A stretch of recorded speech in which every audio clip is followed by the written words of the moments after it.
నిజంగా భక్తిలో ఉన్నవాడు దేవుని శక్తి కంటే ఇక ఏ శక్తిని కూడా నమ్మడు.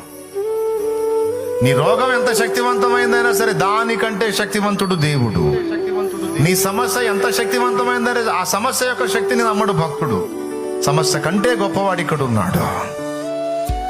రోగం ఎంత శక్తివంతమైందైనా అది శరీరంలో కిడ్నీలు, గుండె, లివరు, ఊపిరితిత్తులు సర్వ శరీరాన్ని బలహీనపరిచే శక్తి కలిగిన జబ్బు. అబ్బో ఆ జబ్బు వచ్చిందంటే ఇక క్యాన్సరే సార్, క్యాన్సర్ వచ్చిందంటే అమ్మో అది వచ్చిందంటే ఇంకా లేదు సార్, అది అంత శక్తివంతమైన జబ్బు అండి.